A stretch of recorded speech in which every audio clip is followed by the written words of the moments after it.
কে একেবারেই হিদায়াত পূর্ণ করে দাও এবং তার জিহ্বাকে আমি রাসূলের জিহ্বা মুখমণ্ডল যেইভাবে প্রতিষ্ঠিত থাকে তোমার হুকুমের উপরে ওইভাবে করে দাও।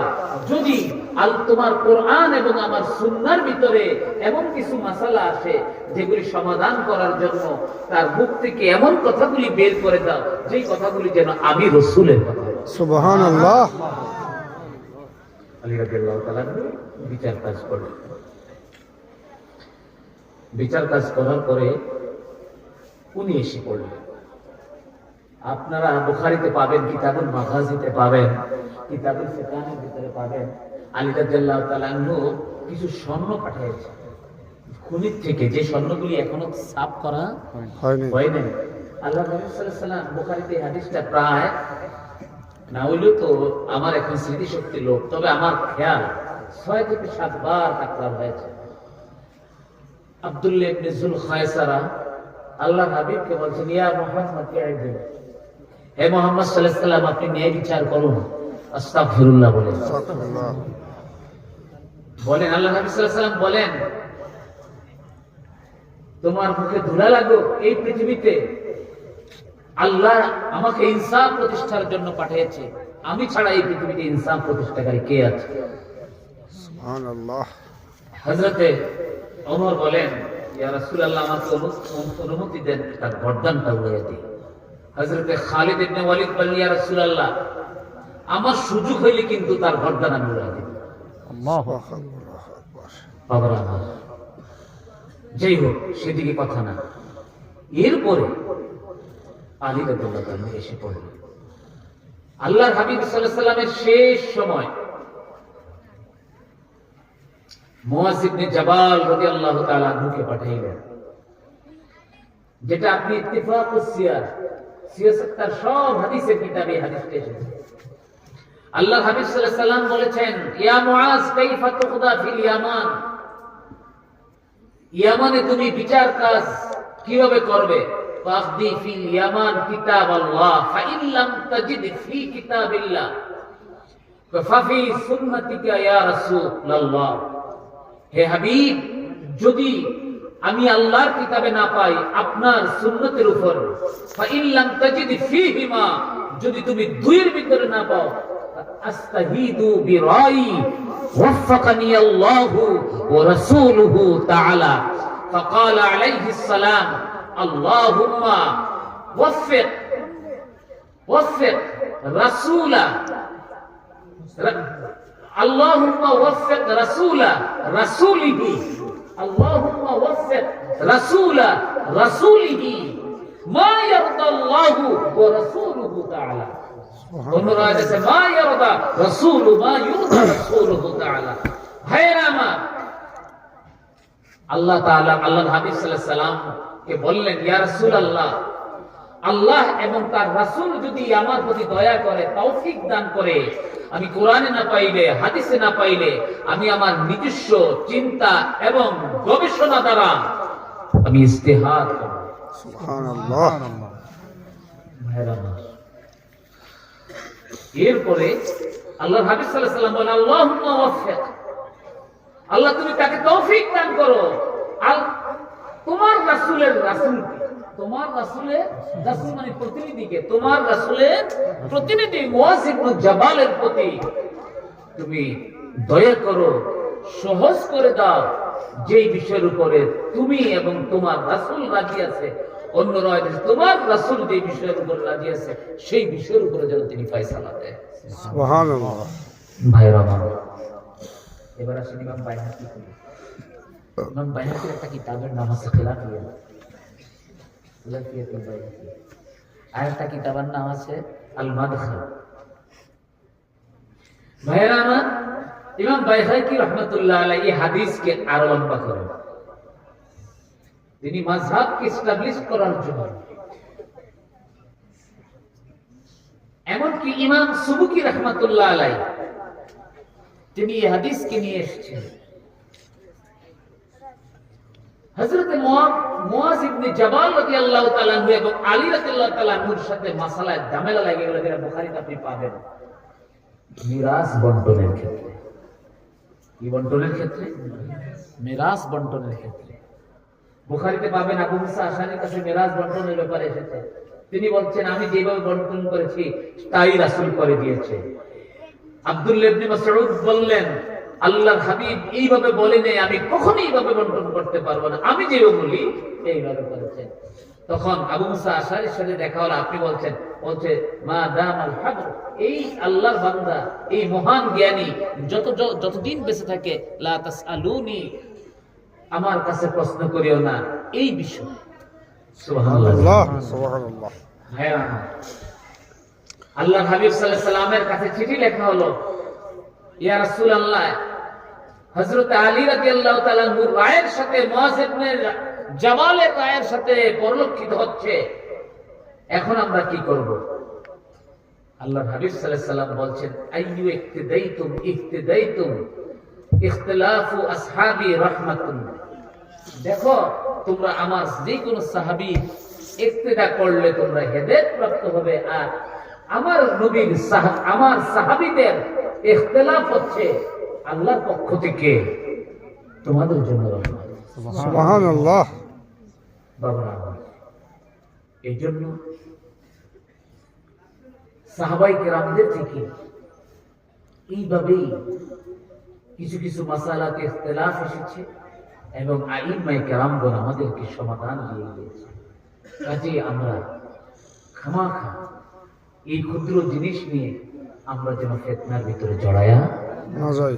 আল্লাহ আমাদেরকে বোঝার তৌফিক দান করুক, আমিন। পরিশেষে আল্লাহর হাবিব পাক সাল্লাল্লাহু আলাইহি ওয়া আলিহি ওয়াসাল্লামকে সর্বোচ্চ মর্যাদার আসনে রাখবেন, সর্বোচ্চ ভালোবাসবেন। আল্লাহ তাআলা আপনার জন্য হিদায়াতের রাস্তা খোলা রেখেছেন। সুবহানাল্লাহ। ব্যাপারটা বুঝতে পেরেছেন? জি। আল্লাহ তাআলা বলেন, হুয়াল্লাযী ইউসাল্লি আলাইকুম ওয়া মালাইকাতুহু লিইখরিজাকুম মিনাজ যুলুমাতি ইলান নূর ওয়া কানা বিল মুমিনিনা রাহিম। আল্লাহ তাআলা তোমাদের উপর দুরূদ শরীফ পড়ে। এই আয়াত নাযিল হওয়ার আসবাব হলো, আল্লাহ তাআলা তার হাবিব পাকের ব্যাপারে যখন বলেছে, হাবিব, আমি এবং আমার ফেরেশতা নিয়ে আপনি নবীর উপরে দুরূদ শরীফ পড়ি। ইয়া আইয়ুহাল্লাযীনা আমানু ফাসাল্লু আলাইহি ওয়া সাল্লিমু তাসলিমা, হে ঈমানদারগণ, এই কারণে তোমরা আমার হাবিবের উপরে দুরূদ শরীফ পড়বে। ফাকামা আবু বকর ওয়া উমর ওয়া গায়রুহুম, আরো সকলে দাঁড়িয়ে গেলেন, ইয়া রাসূলুল্লাহ, আপনার উপরে দুরূদ শরীফ পড়তেছে।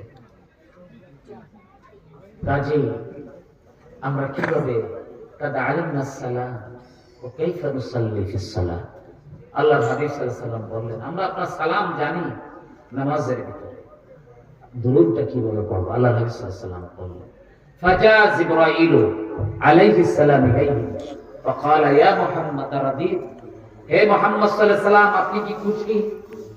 কেন? ইন্নাল্লাহ ক্বাল মান সাল্লা আলাইহি সাল্লাল্লাহু আলাইহি, আল্লাহ তাআলা বলেছে যে আপনার উপরে দুরূদ শরীফ পড়বে, আল্লাহ তার উপরে দুরূদ শরীফ পড়বে। সুবহানাল্লাহ। আল্লাহু আকবার। ভাইরা আমার, যে নবীর উপরে রিয়াজুল বাবা, তুমি নবীর উপরে দুরূদ শরীফ পড়লে তোমার উপরে আল্লাহ দুরূদ শরীফ পড়বে। সুবহানাল্লাহ। মাওলানা সাহেব হুজুর নবীর উপরে দুরূদ শরীফ পড়লে আল্লাহ মাওলানা সাহেব হুজুর উপরে পড়বে। আবু বকর বলে, قال يا رسول الله, قلنا يا رسول الله واذن لنا اجل واذن لنا, আমাদের উপরে আল্লাহ তাআলা আমাদের জন্য কি আল্লাহর দুরূদ আছে? فسكت النبي صلى الله عليه وسلم قليلا, রাসূল করিম আমার চুপ করে রইলেন কিছু সময়। حين نزل الله تعالى هذه الآية هو الذي يصلي عليكم وملائكته ليخرجكم من الظلمات إلى النور وكان بالمؤمنين رحيما. سبحان الله. আমার আল্লাহ ডাক দিয়ে বলেন, হাবিব রে, আমি আল্লাহ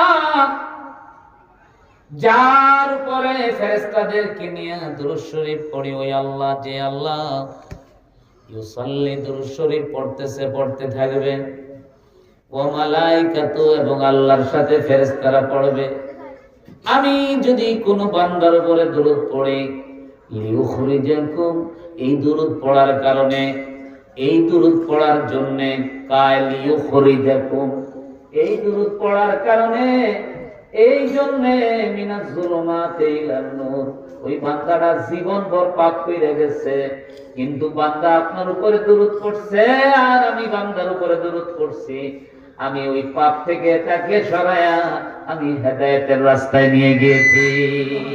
সুবহানাল্লাহ।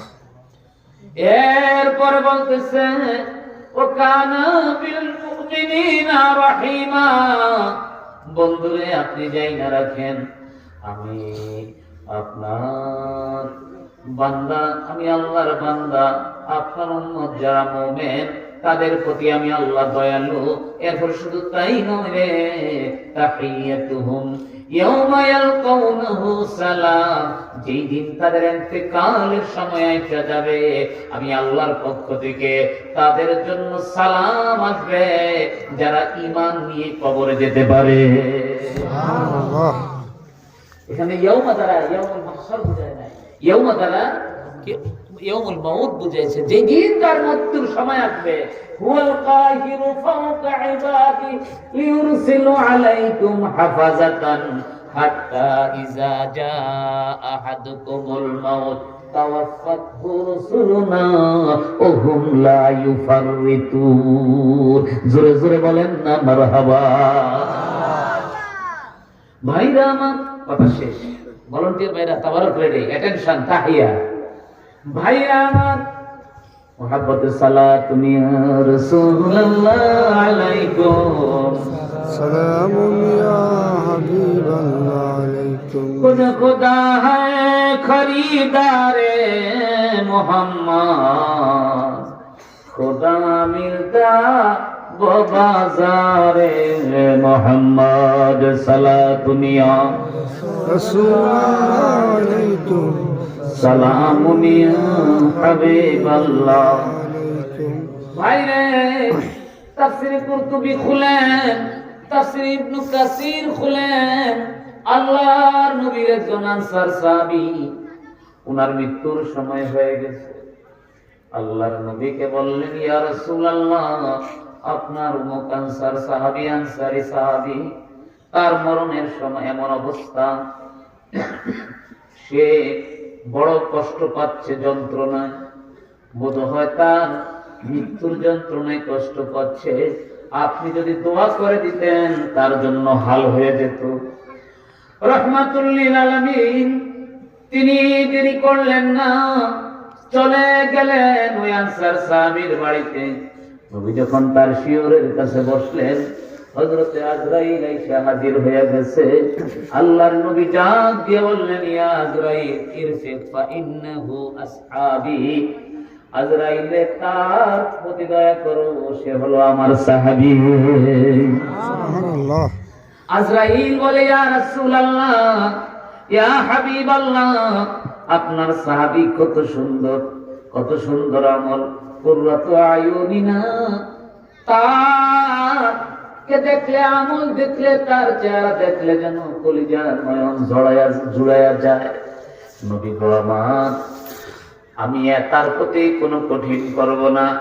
আমার আল্লাহ তাআলা আয়াত নাজিল করলেন, নবীজি পেরেশান হয়ে গেলেন, হায়রে আমার সাহাবার বড় কষ্ট হচ্ছে। আমার আল্লাহ বলেন, হুয়াল কাহিরু ফাওকা ইবাদি, বন্ধুরে আমি আমার বান্দার প্রতি বড় নারাজ, বড় রাগী, বড় রাগী।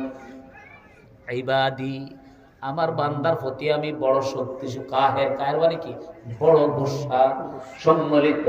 আল্লাহ কিয়ামতের ময়দানে বলবে, লিমানিল মুলকুল ইয়াউম লিল্লাহিল ওয়াহিদিল কাহার।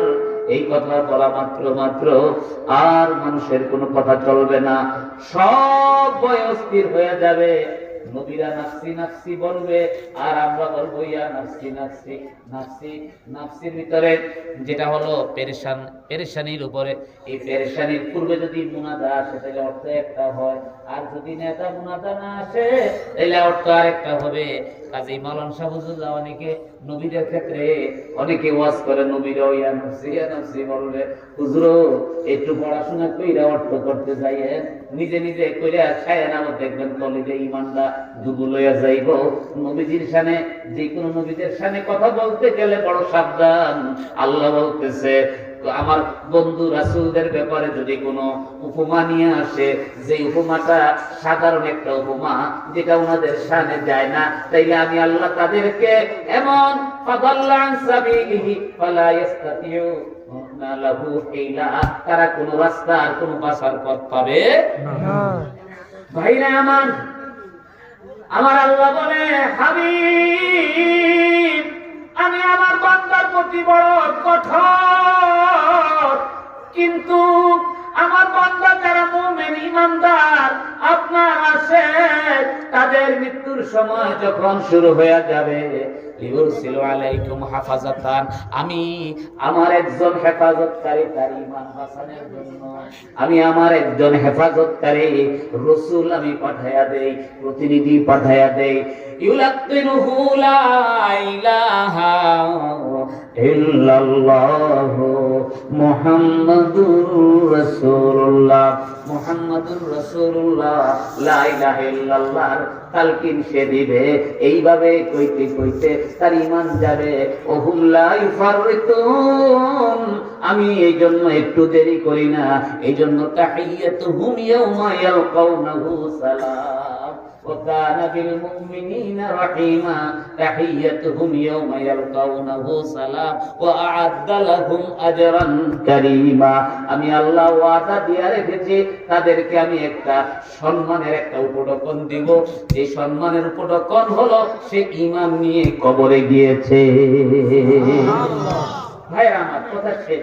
এই জন্য যাই কিছু করেন রে বাবা, আল্লাহ হাবিবের সাথে একটা ভালো সম্পর্ক রাখবেন, উনাকে স্মরণের মাধ্যমে দুরূদের মাধ্যমে দেখবেন অটোমেটিক আল্লাহ তাআলা আপনাকে নামাজি বানায়া দিবে, অটোমেটিক আল্লাহ তাআলা আপনার খারাপ অভ্যাসগুলি দূরে সরায় নেবে, অটোমেটিক আল্লাহ তাআলা আপনাকে মসজিদমুখী করে ফেলবে, অটোমেটিক আপনি ফিতনা থেকে, সুদ থেকে, ঘুষ থেকে, খারাপ জিনিস থেকে, জেনা, ব্যভিচার সমস্ত অপকর্ম থেকে অটোমেটিক আজকে আস্তে আস্তে নিজকে গুটায়া আপনার আনা দরকার নেই, আপনি চাইলেও আনতে পারবেন না, আল্লাহ আপনাকে নিয়ে আসবে। সুবহানাল্লাহ। এই জন্য ভাইরা আমার আল্লাহ আমাদেরকে এর উপরে চলার তৌফিক দান করুক, আমিন। আসেন আমরা যারা ভলান্টিয়ার ভাইরা আপনারা আর দেরি করবেন না, প্রতি লাইনে লাইনে তাবারুক নিয়ে ঢুকে যান, আমরা একটু ইস্তেগফার করি। আসেন আপনি ভলান্টিয়ার ভাইরা আপনারা প্রতি লাইনে লাইনে তাবারুক দোয়া শুরু করেন। আস্তাগফিরুল্লাহ আস্তাগফিরুল্লাহ রাব্বি মিন কুল্লি যামবিন। আচ্ছা, প্রবাসীদের উদ্যোগে আমাদের ইমাম সাহেব হুজুর, আপনি কি ইমাম সাহেব হুজুর, উনি একটু বলবেন, সেই বলেন।